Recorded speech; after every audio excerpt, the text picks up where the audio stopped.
that we have to, oh, recording in progress. There we go. I'm sorry that we have to take down right now the adorable video of the otters because I love otters just as much as Jamie. So sorry that we have to stop that video, but hopefully you'll like this presentation just as much. So I'm going to share my screen.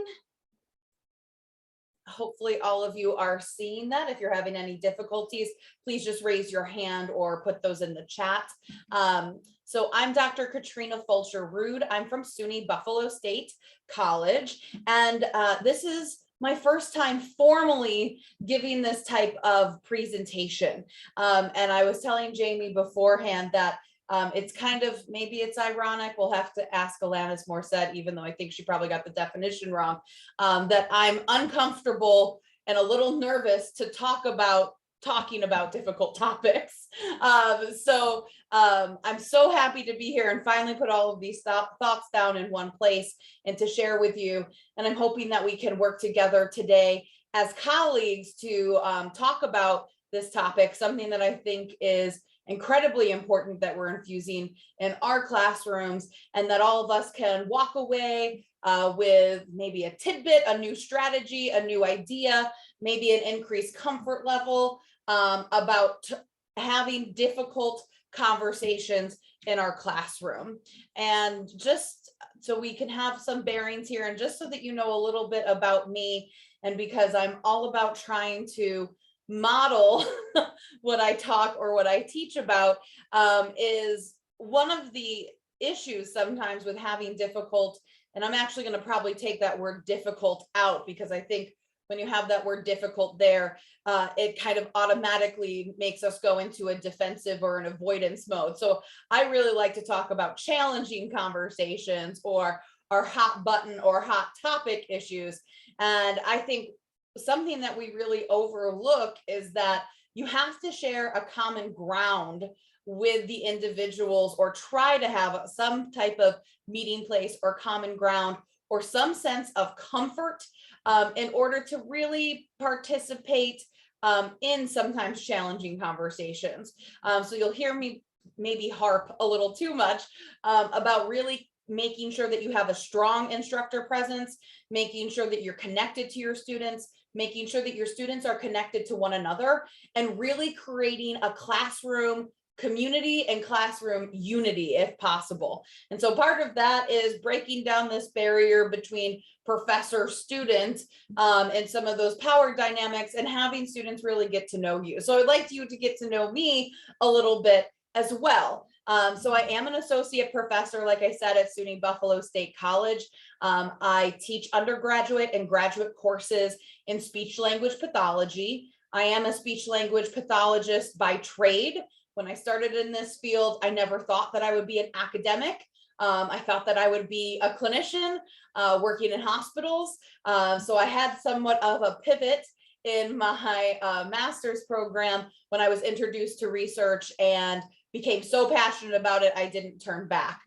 So I am a speech pathologist. I typically work with adults that have acquired neurological conditions, such as Lou Gehrig's disease, Parkinson's disease. Maybe they've had a stroke or a traumatic brain injury. And I work on different ways or alternative forms for them to communicate if they're unable to speak vocally. I'm also a very, very passionate qualitative researcher and implementation scientist. I work with school-based speech language pathologists to figure out how do they diagnose language impairment in children. And I'm very passionate about developing and validating reliable assessment tools that actually are diagnostically accurate for children with language impairments. But beyond that, because all of us have lives outside of our classroom and our work life, I try to be as relatable as I possibly can. And I sometimes think students, I always make a joke that they don't keep us in cryogenic tanks just piping in research and journal manuscripts for us to read, and then suddenly when it's our time to teach, we emerge from our Mr. Freeze cells and go to class. So I love reading. I'm a huge book lover, especially I love young adult and new adult fiction and fantasy. I'm a huge Harry Potter nerd. Harry Potter as in the community and the story, not as in the author, she who must not be named, who wrote it. And I'm a huge musical geek. I love Broadway musicals. I love singing. I'm learning guitar. So anything that has to do with music or Broadway, I'm there. Oh, somebody just said, I mean, Harry Otter. Oh, Dave Wolf in the chat. If I had an otter or kudos to throw out, I would. There is a meme called Harry Otter. Why didn't I put that in my presentation as an image? Oh, a lost opportunity on my part, but thank you, Dave. I'm gonna do that next time I present. So now that you know a little bit about me, what are we going to actually talk about? So first, we are going to kind of have our own discussion ourselves.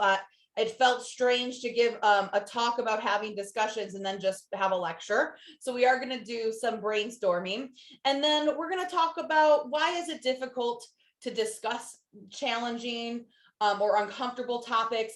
Is it actually important that we have these conversations in higher education, in our college classrooms?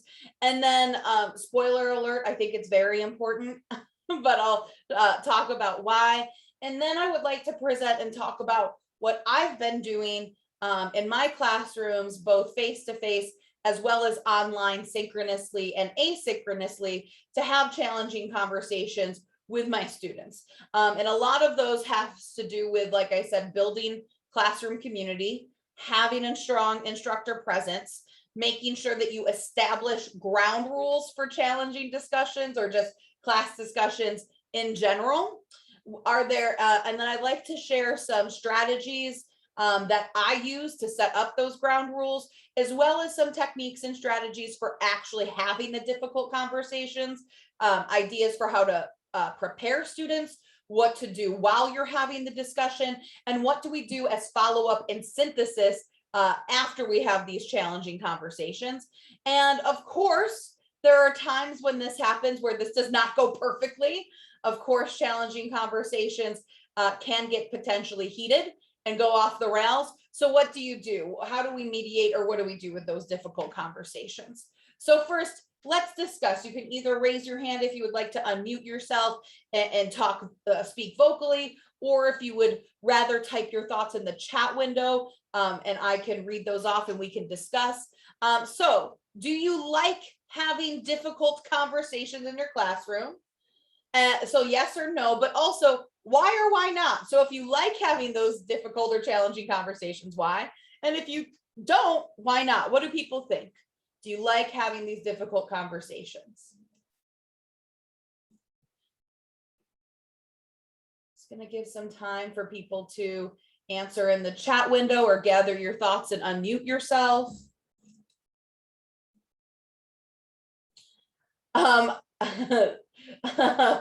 Robin, hi there, goes, hell no.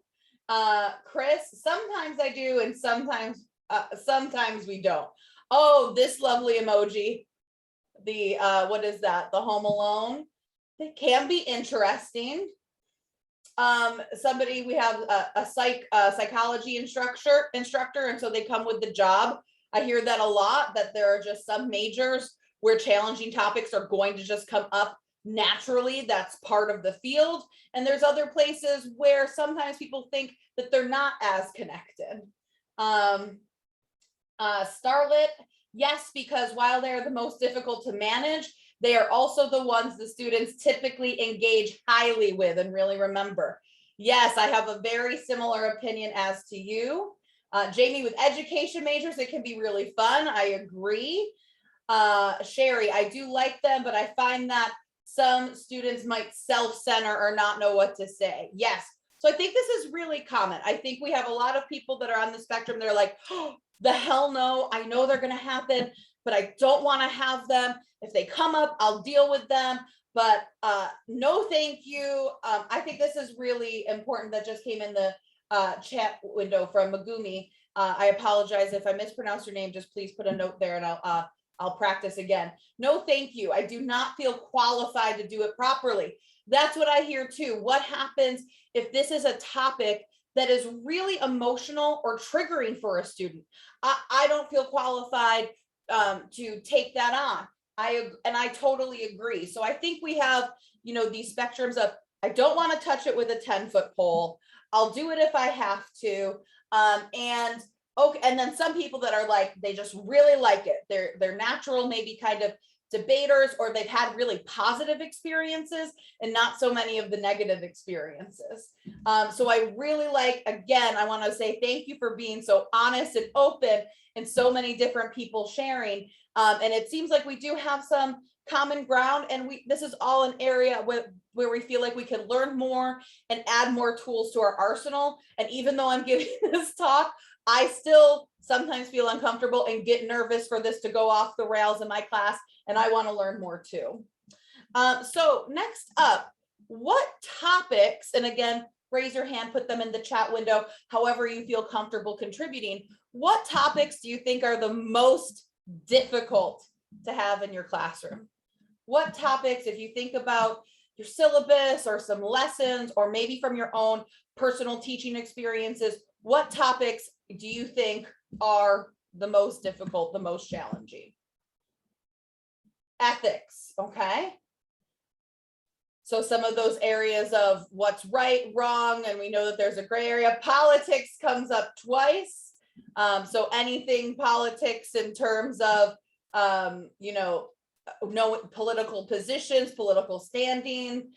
Luis and Megumi both say race and gender issues. That was going to be my first one. Those are the definite two that come up for me. Forensic psychologist, very interesting field, Steve. Talking about sex offenders. It's okay if you're repeating other people. I'm the qualitative researcher. That means we're getting density and themes. I love that.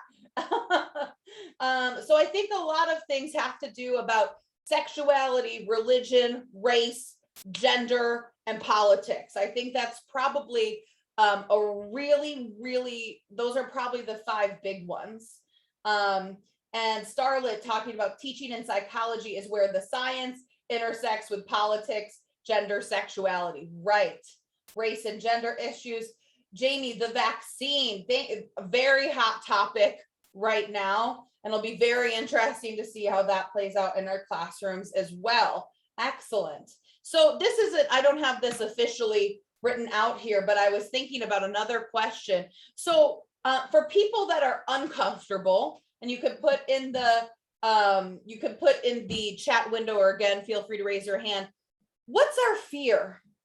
What are you most scared of or fearful of, or what's making you the most uncomfortable about having challenging or potentially controversial topics in your classroom? What's the fear? And I'm hoping that by seeing some of those, I could start to address those and start to target as I'm giving some things. Losing your job, yes. Violent mob attack you and your family. Yes, we can see how things can get quite out of hand, especially through social media and other things. Losing control of the room. Alienating students or making students feel uncomfortable. Students just getting up and feeling isolated, like they're no longer a part of that community or space. Let's see. I'm reading through, creating any rifts, making a student feel less than. So a lot of this is, I'm fearful because I don't want a student to feel like this is no longer a safe space. I don't want them to feel alienated or like I don't care about them. And we have these other issues of, if I have these difficult conversations and they go poorly, what does that mean for me professionally? How do I handle that professionally? How would my department handle that? Administration? I totally agree. And that is why for a very long time, especially in my non-tenured life, why I tended to steer away from these.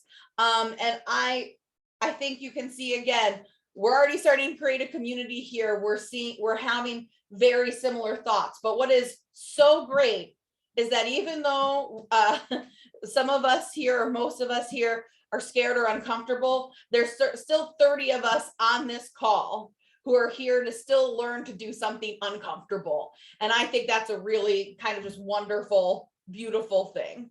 So I just want to give some background about what is my history then, and why am I talking about having difficult conversations. Like some of you, I really thought my field of speech language pathology was kind of, I don't want to say controversy free. Nothing is really controversy free, right? But I didn't think that topics such as politics or race or gender would naturally come up when I first started out. And I think that's because I'm a middle class white woman. I went to private school, a private Catholic school when I was younger. I went to a private school for my bachelor's. And I think I had kind of a narrow view. And it wasn't until I started to interact with different students, I started to travel, I started to have more teaching experience. And there's a teaching experience I'll talk about in particular, as well as starting to work with students that I thought, oh my gosh, of course, these conversations about politics, gender, identity, sexuality, religion, of course they come into my profession. And so I was lucky enough, and I'm teaching it again this semester, that when I was doing my PhD work, I started teaching a class called First Person Accounts of Disability, where we really talked about how is this idea of disability constructed?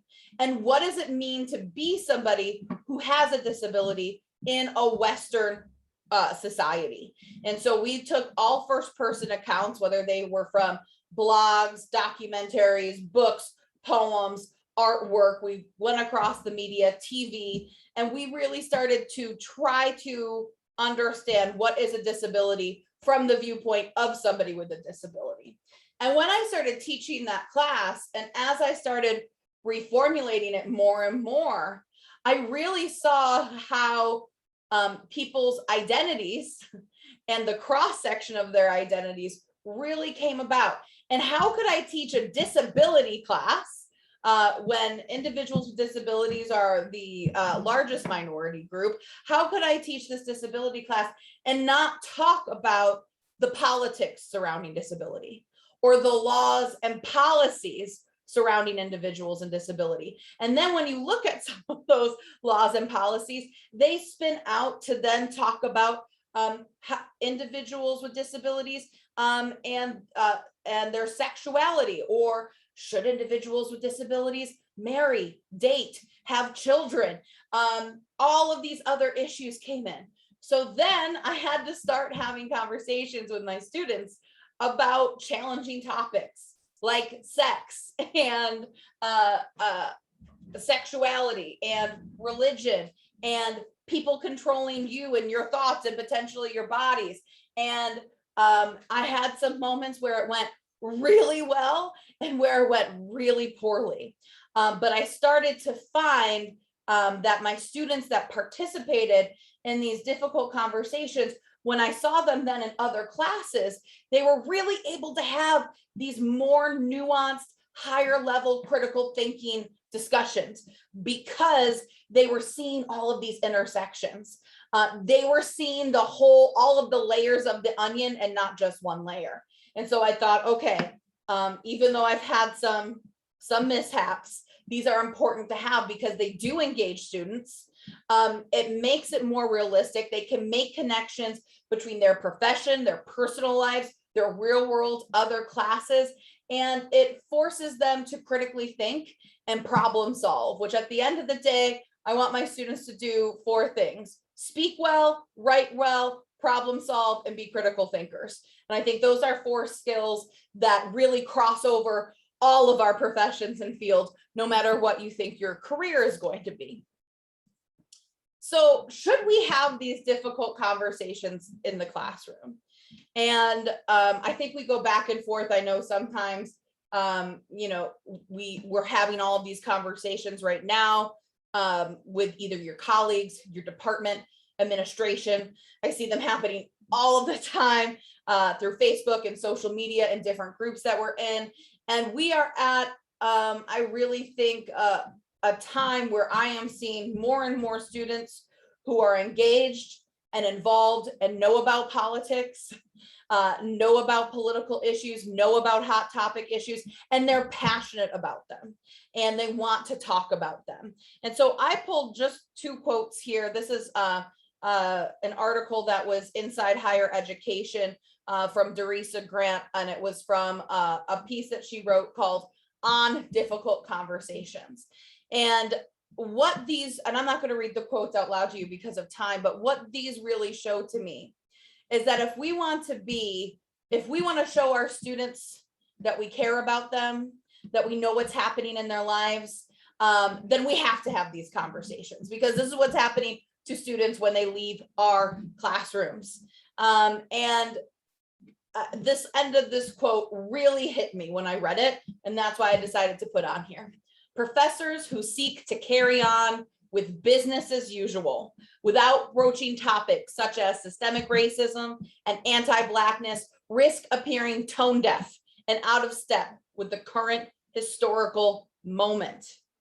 And then she goes on to say, all students benefit when a multiplicity of identities are reflected in the classrooms. And that by not having these difficult conversations, we're actually doing what we fear. When we fear that we're marginalizing or making our students feel less than, or making them feel like they're not in the community, or making them feel like there's not a safe space for them. When we avoid those difficult conversations, you can see here in the quote, we further marginalize. Because the thing is, all course content has something to do with your identity, who you are as a person, and students want to see that reflected and represented, no matter what the classroom is. And when I started reading, from this author as well, I thought, wow, that hit me in the face. That by avoiding these, I could be actually doing the thing that I fear. And I think all of us are here because we believe that this is something that we have to do. And we have to teach ourselves how to do these, just like we're teaching our students how to have these challenging conversations. So what have I typically done to get into more of the nuts and bolts? What have I done? This is a brief outline. I'm going to go into each of these bullet points in a little bit more depth. This is what I have followed. This is what I have done. And it's been backed up by other resources that I use things from, and you're going to see them cited here, from Vanderbilt University, Kent State University. I'm closing my eyes because I'm trying to think for their innovative centers for teaching and learning, and actual lessons and evidence-based practice that they have put together on how to have these conversations.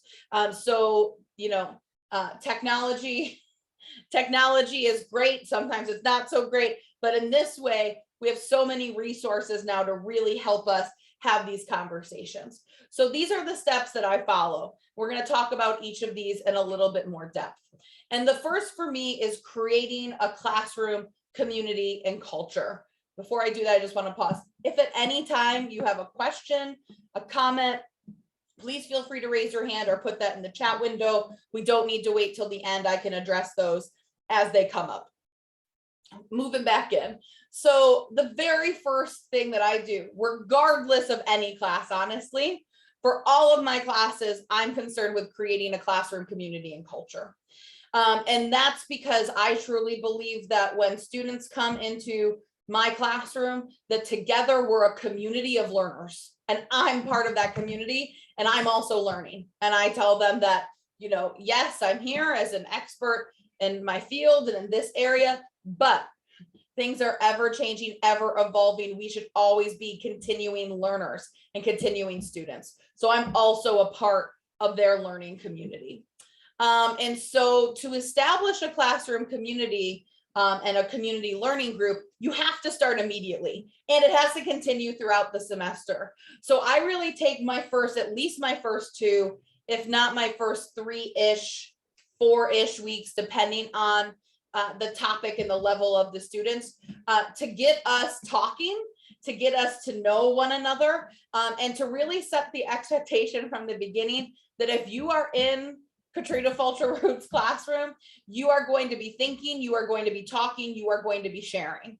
And people need to be comfortable with one another. And people need to see that there's people in that space that have similar feelings to them. Okay. And so for my first 2 to 4 sessions, we're doing a lot of icebreakers, introduce yourself, small group discussions. So usually what I do, and icebreakers can look all different depending on where I am, and also students hate icebreakers. They usually hate introducing themselves. So I usually break them up into small groups and actually have them introduce one another. I also do like class speed dating, where we go around the room and we switch tables, and you have to remember fun facts about other people. Also, I will have them do some problem solving work together. So I teach a class in introduction to speech pathology. And sometimes students don't have a sense really of what populations or what people we work with as speech pathologists. And so I try to simulate actually, having some different types of disabilities. So some of my students wear really thick sunglasses. Some of my students wear big noise canceling headphones. Some students are wearing long gloves. Some students are, what else have I done? So I tell some students they can't speak, and then they work in groups to solve problems. We make it a game, and you get, students have really liked that. I also have them work through small problems that they would get as a speech pathologist together. So our first 2 to 4 class sessions are some lower stakes, getting to know you. I also, and I'll talk about this in a second, we start modeling kind of 3 class sessions in, having different opinions and taking different sides. So sometimes with my intro class, because it's typically first year and second year students, we start real easy of, who's better? What's the better pet, a cat or a dog? People have very, very strong opinions. So sometimes we start with that topic. Let's both debate and follow our ground rules to say, what animal is better, dog or a cat, and then we go on through there. And we're also practicing some communication skills and those things. But also throughout the semester, I do tons of check-ins with my students. So a check-in can be just to see how they're feeling, how they're doing, how other classes are going, what's stressing them out. Sometimes I've had students, and especially this has happened around election years, come in and they're just like, I'm so upset about what I read on the news, and it's making it so I can't even focus for this class. Or I had one class where everybody found out that day if they got into graduate school or not. And then they came to my class, and about half got in and half didn't. Oh, that was a day. So sometimes you just get this sense when you're checking in that there's something else going on that you kind of have to respond to. So I even do check-ins, and I should have put this up there, on a scale of 1 to 10 different grumpy cat faces, which grumpy cat are you today? Or I had a group of students that loved Friends, and I also love the TV show Friends. So on a scale of 1 to 10 Ross Gellers, and there's different pictures of Ross Geller from the TV show, which one are you today? How are you feeling today? I also sometimes give my students vent time. My students, speech language pathology is a really, really competitive and difficult major. And sometimes they just need to come in and vent. So there has been times where I have said, I see that you've all come from a class, or you're all talking about this topic, and maybe it's about another class or something that's happening. I'm going to leave the classroom. We're going to shut the doors. I'm going to give you 5 minutes. Get your vent out, because I don't necessarily want to hear bad things about my colleagues or something else that's happening. And then we'll come back. Or I also leave lots of spaces. I have virtual spaces and physical spaces for students to come and ask me questions. I put students in study groups or groups where they can interact and complete work together. I also, I have a remind texting group that everybody can text on without knowing each other's phone numbers, which has been really great. So that way we're kind of making sure I'm always checking in and talking with them even outside of our classroom. And I think by setting this classroom community and culture, it lets students get to know each other, get to find some common ground with one another. And it also sets the expectation that this is a place where we come, we share, we discuss, and we do that in a respectful way. And I'm going to talk about what that means in a second. But students also have to know about me as well. I'm there, and usually I see myself, for the discussion part at least, as the mediator and the manager. The discussions that I have are for students to problem solve, to get them to think differently, to get them to learn about a different perspective. Also, when they're having discussions, I require that when they're making a point that they have to reference literature or evidence. It just can't always be, well, I think this is right, and because I think it's right, it's right. Well, who else says it's right too? So I also set that up as goals. So students also have to know what my style is and who I am. And students have really, and I especially felt this over the pandemic, I never realized how important instructor presence was to my student success more than I realized during the 2020-2021 academic year, because students really needed to feel like and know that they had somebody that was in their corner and that was actively participating with them to help them be as successful as possible. And I'm that person. I'm supposed to be that person that's in their corner, that they can come to, that's actively trying to help them be as successful as possible. So this idea that I have an instructor that can be there. I'm a real life person, that in real time they can count and depend on me. And I think with the classroom community and a strong classroom community and a strong instructor presence, we can now create a space where students aren't feeling isolated and disconnected. And so where everybody feels comfortable, hopefully comfortable and connected. So when we have some of these challenging conversations, we already have a really strong foundation. When I haven't had this strong foundation is when things have gone poorly and students do feel isolated or disconnected. And so these are some things that I have done for instructor presence. I am not going to talk about these in depth right now. These are just some ideas. If you have any questions about any of these, or you want resources or to talk about these, please feel free to reach out. I've talked about and given presentations on instructor presence before, and I would be more than happy to share those resources if you're interested. My email's at the end of the presentation.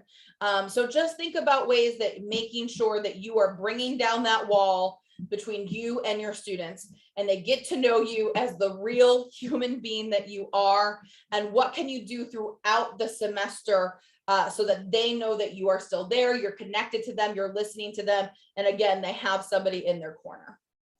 And I think you need to let students know up front. Again, these are all things that we have done up front. We haven't even had a controversial or challenging topic even be discussed yet. This is laying the groundwork and the framework so that we can hopefully have them be as successful as possible and reduce or minimize the potential for blow-ups and explosions. I talk about my class as discussion-based courses right on the syllabus. Right on the syllabus, they know that this is something that we're going to talk about. And actually, during that first week of class, I ask them to review the syllabus. I give them a syllabus check, a little mini quiz to make sure that they've actually read it. And I have them look at the course outline, and they do either a public discussion post, either through Flipgrid, or they do a personal private journal. I use Blackboard at Buffalo State, so there's a journal feature there. And I ask them, what topics are you the most nervous about? When you look at this list, what makes you go, oh no, I don't want to talk about that, and why? That's really great, because now I already know in advance that we're going to talk about these topics. I have this group of people that they're a little reticent. Here's maybe why. Okay, some students will tell you, like, I've had a really triggering event about this. They don't disclose the event. They don't have to. And then I think, okay, I know I'm going to have to check in on that person, or maybe that person should be excused from the discussion if they don't want to participate. So that's also a really good way. And I also have them discuss in the first few weeks, what do they do when they're faced with a difficult conversation? How do they react?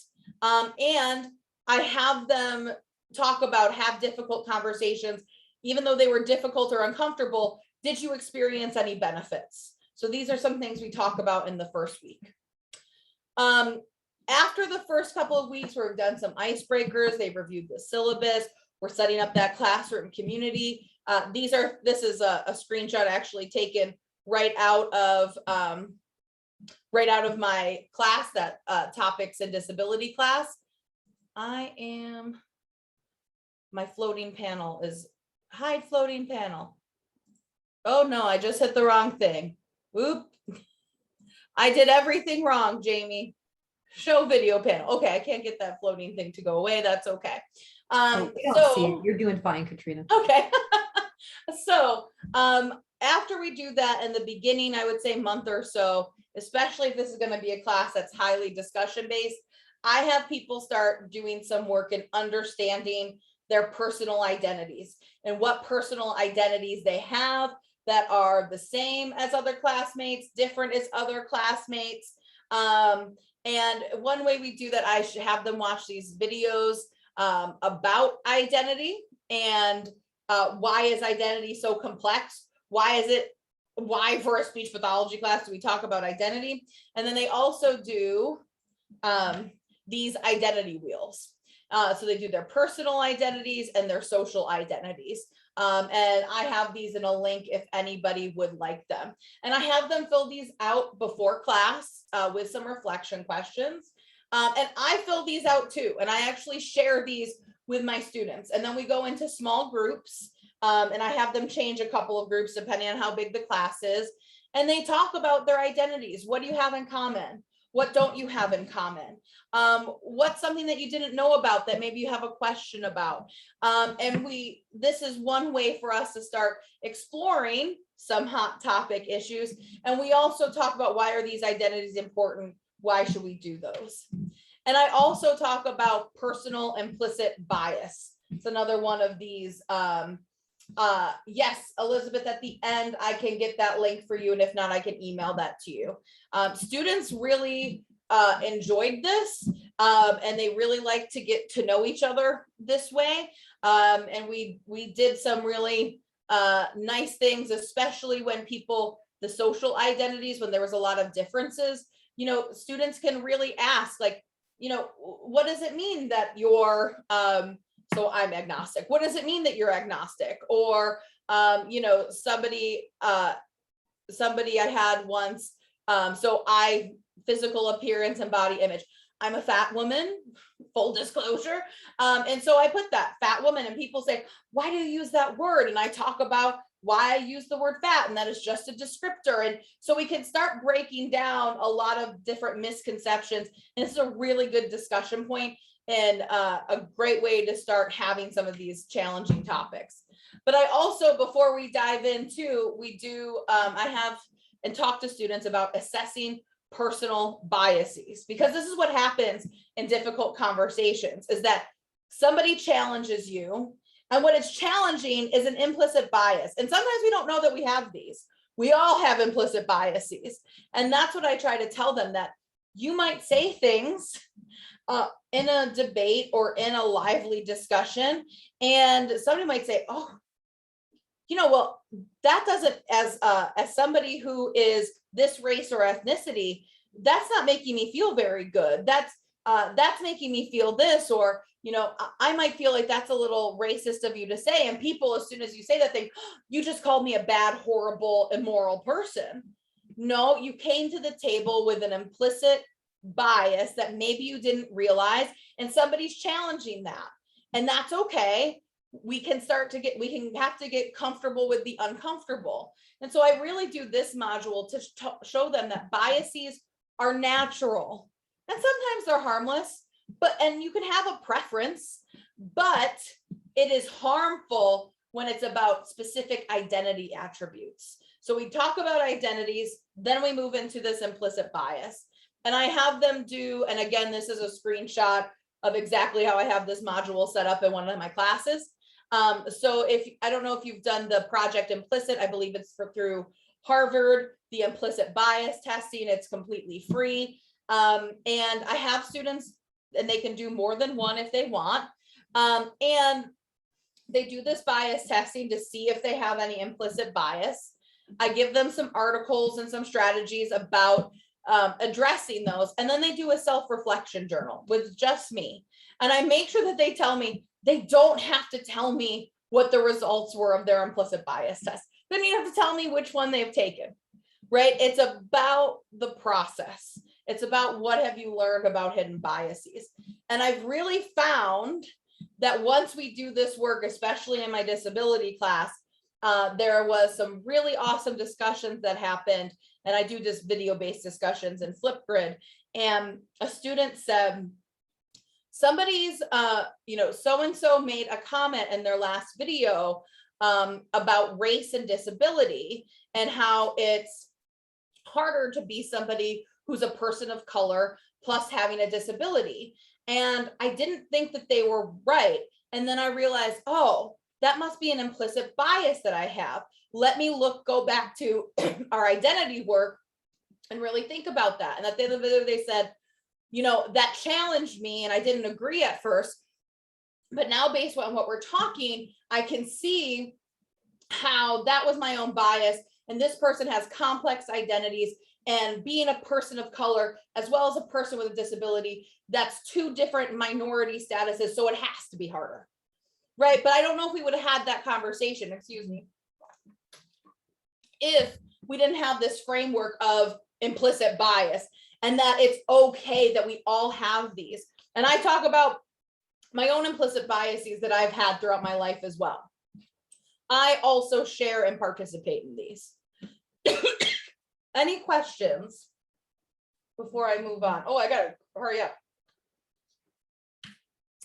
Also, to set some ground rules, I'm gonna share this with everyone. There's a link at the end and I'll put it in the chat window. Actually, I think, there we go. There's a link to my, it's out through Google. That's a link to my presentation where all of the video links and everything will work. So I set ground rules and I do it with my students. My students and I make the ground rules together so that I have their buy-in. One way I do this is 3 jars. Since I'm running out of time, I won't get into that. But I would like to share some of the ground rules. They just like, please play the video. I would like to share some of the ground rules that I use. Again, this is from Indiana University, Vanderbilt University, Kent State, and others have some really great resources. So these are some of the ground rules that end up coming up with my students. We talk about what it is to listen respectfully. This one is very important. We criticize ideas, not a person, not a group. It's the idea. We don't use any name calling, any inflammatory language. If you don't understand something, instead of saying, well, I don't think that's right, you have to ask a question. You have to connect back to course concepts. You have to use evidence or literature or something to support. And also, we maintain confidentiality. Nothing should leave our room. In addition, I also, again, this is from Kent State University.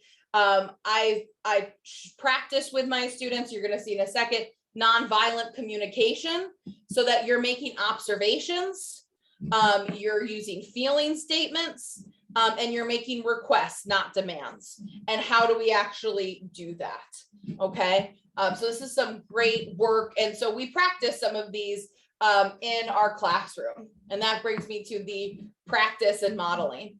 Again, I use these in first we establish our ground rules, then we do some low stakes, kind of, sometimes it seems a little funny or flippant, the cat versus dog, the chicken wing debate, do you use ranch or blue cheese?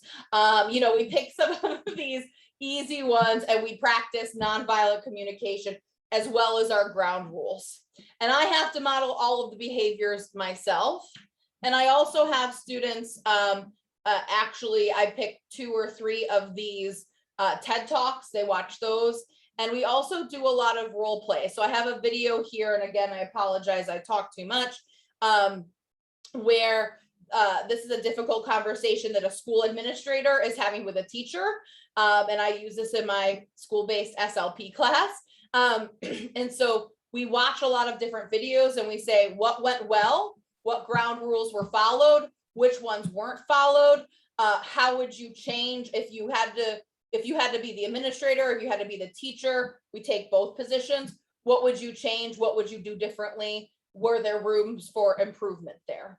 And there's lots of different role play conversations up on YouTube that I grab and that I use. And so again, how we practice and model is we do some practice ones and we watch these role plays. It really wants you to watch that. So now you can actually have the conversations. That's all preparatory work that I do throughout the first month. So then I know some of my hot button challenging topics are coming up. So what do? I always prepare students beforehand that we're going to have a discussion the next day or the next week. And there's always some pre-discussion activity, something they have to read or something that they have to watch, or some sort of reflection questions that might be brought up in the discussion that they'll have to respond to. Always you have to have your discussion prompts or questions prepared. And once you give the prompt, so you're actually in the class now, make sure that everybody has a chance to discuss. And there's a few different ways to do this. Sometimes I do small groups first so they can work in small groups and I can hear kind of, and then I go around the classroom, hear what each small group is saying, or in Zoom and breakout rooms, I actually enter each individual breakout room. It's a kind of a fly on the wall and hear what they're saying. That way I can kind of start prepping for where the conversation might be going. I also use a talking chips technique. So I bring in some poker chips to class.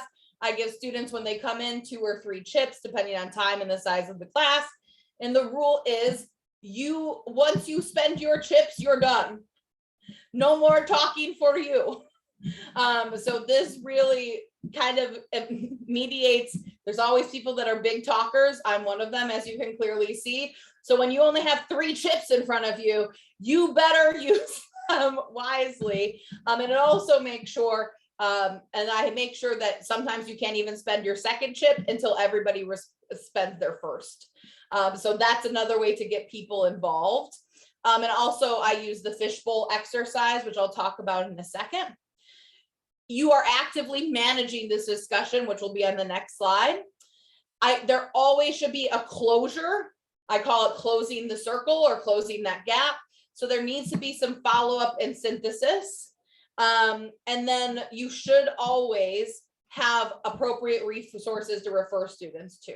So I always have the counseling center there ready to go, other community resources, other student services, dean of students, those are always ready to go and in my syllabus.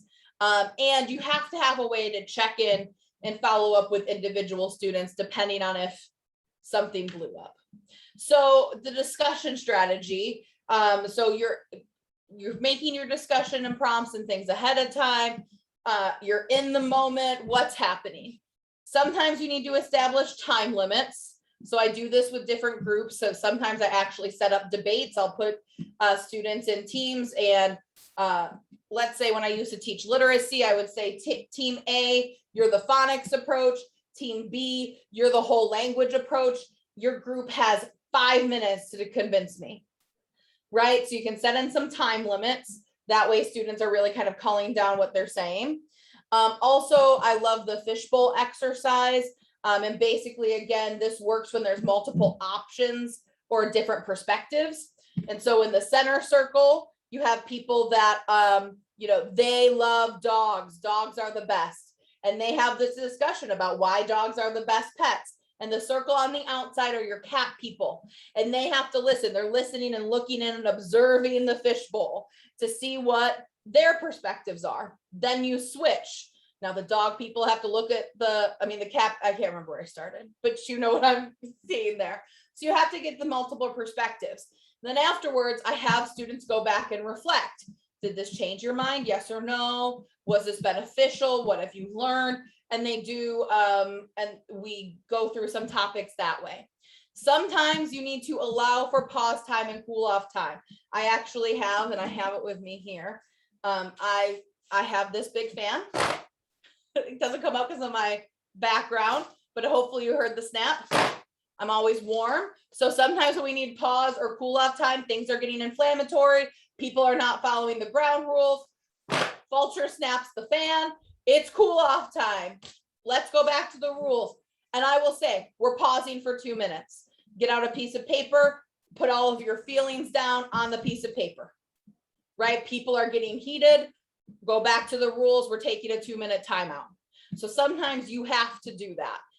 And that can sometimes settle a lot of different things. Strategy is I have a video for you there.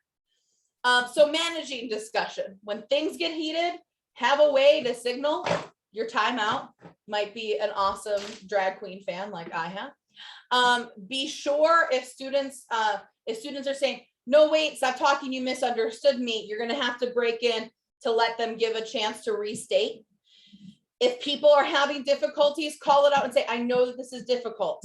I see that we are passionate about this. We have different perspectives here. Have a cool off time. Also have an emotional check-in time. I call this emotional whip. Let's all write down. I also give my students whiteboards when they come in. Everybody write down your top 3 emotions right now. Also, sometimes things might get heated. I had this conversation once and we were talking about, and in a class, we were talking about sterilization of individuals with disabilities so that they could not have children. And this was a big, I did not think it was going to blow up, but it blew up. I didn't know it was going to be a hot button topic, but it was for some personal reasons that I did not realize. And so people were bringing up all of these and they were saying, well, is this right? Is this right? What about this law? What about this law? And I said, we're getting close to the end of class. We're going to time out. I'm going to look at these 3 or 4 ideas or laws that you came up with and that you came up with. I'll present them at the beginning of class, and then we can talk from there. So sometimes you need to defer, because in that moment when it blew up, I thought, oh my gosh, I do not have the tools or the knowledge that I need to have right now to mediate this and to get these 2 people back, get the 2 groups kind of back and situated. So we had a deferral time. Also, having challenging conversations, you need to have structured reflection. Students need to have a time when something got heated and it cooled down. They need to have time to reflect and say, how did this impact me? How did this impact my learning? What will I take with me as a professional? How does this connect to another class? And sometimes they need to tell you, that went really poorly. I didn't like it. This is how it made me feel. I need your help. So that can happen in private journal reflections, or I also give exit tickets on the day where we've had a big discussion, and I'll ask them to tell me what they learned, what they liked, what they didn't like, what should I change, right? So to get some feedback and some understanding of where they are. And students really appreciate and they interact more knowing that they have an outlet for reflection, knowing that I'm on their team, and that if it's not going well, we got to change the ground rules, or we have to change something about our learning community for next time. I know that was kind of a whirlwind tour, and there was a lot of different ideas presented. My email is here. This is the link that I just shared in the chat window for you guys to get those resources and those videos. I do want to stop just sharing to see if there's any questions, concerns that I can address. Oh, you did an SPA program Buff State many years ago. Love that. Are there questions, concerns, examples, other things that people want to share? We got about 5 or so minutes left. Maybe I took up too much time. That was great, Katrina. You didn't take up too much time. And I know I have to get the identity wheel, so I'm gonna look that up while I'm monitoring the chat. Yes, the last screen. Oh, I can share that. Yes, I can. So hopefully that last screen is up for you. The reflection time Chris put in the chat window is so important. That closing the wheel, that closing the loop or the cycle there, really, really important for students, especially for your students that might not have wanted to participate in that conversation or were participating, but they kind of bowed out for, you know, whatever their personal reason was. Also, I should say, I tell students that if they're uncomfortable, if this is triggering, it's not a topic that they want to talk about, they can leave class. I've had students get up and walk out of class, and I check in with them afterwards to make sure that they're okay. And they don't need to tell me why, like, you know, again, but I do have that there that they can pull the ripcord. I guess is what I say, that if it's getting too much, they can do that.